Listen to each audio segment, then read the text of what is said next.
1 জেঠৰ পৰা কাকো আমি বিহু পাতিব অনুমতি নিদিওঁ সাংস্কৃতিক অনুষ্ঠান পাতিব অনুমতি দিম কিন্তু বিহু পাতিব আমি কাকো অনুমতি নিদিওঁ কালচাৰেল শো পাতাত আমাৰ কোনো কথা নাই সাংস্কৃতিক অনুষ্ঠান 12 বছৰ 12 মাহ হ'ব পাৰে কিন্তু বহাগী বিদায় হওক বহাগ আদৰণি হওক 31 তাৰিখ পাৰ হৈ যাব তাৰ পিছত আমাৰ নামটো বদলাইহে পাৰমিশন খুজিব লাগিব যে আমি এখন সাংস্কৃতিক অনুষ্ঠান পাতিব খুজিছো আমাৰ আপত্তি নাই জেঠটো পাতক মাঘটো পাতক কিন্তু বিহু পাতিম বুলি জেঠত ক'লে অনাঅসমীয়া মানুহসকলে কয় তো বিহু 7 দিনহে আছিলে এতিয়াতো 30 দিন হ'ল এতিয়া কি 60 দিনো চান্দা দি থাকিব লাগিব নেকি এই যিবিলাক প্ৰৱণতা আমি দূৰত ৰাখিব লাগিব কাৰণ জাতি এটাৰ প্ৰতি সন্মান যেতিয়া বাঢ়ে তেতিয়া জাতিটোৱে মুখেদি ক'ব নালাগে ইংগিত কৰিলে কাম হৈ যায় যেতিয়া আত্মসন্মান নাথাকে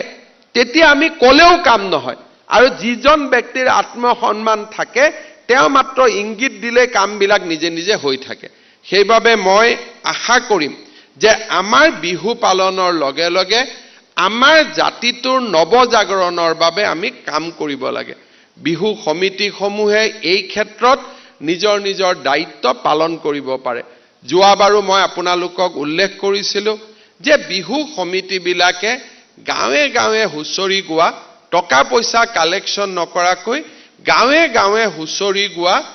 ব্যৱস্থাটো আৰম্ভ কৰিব লাগে কাৰণ আমি বিশ্বাস কৰোঁ অসমীয়া মানুহে যে পদুলিত যদি বহাগত কোনোবাই আহি হুঁচৰি মাৰে গোটেই বছৰটো আমাৰ মংগলজনকভাৱে পাৰ হয় কাৰণ হুঁচৰি আশীৰ্বাদ হয় হুঁচৰি এটা সামাজিক সেই ব্যক্তিজনৰ পৰিয়ালৰ ওপৰত দিয়া আশীৰ্বাদ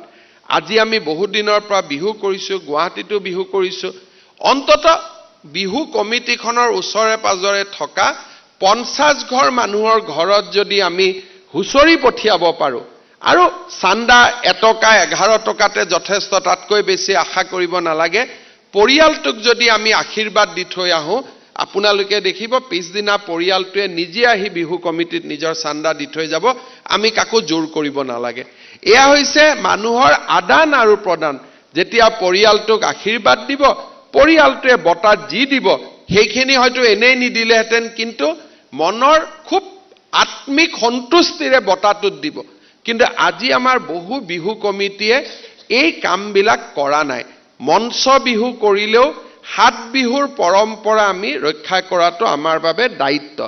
অহা বছৰৰ পৰা আমাৰ অসম চৰকাৰতো আমি সিদ্ধান্ত লৈছো যে আমি চৰকাৰীভাৱে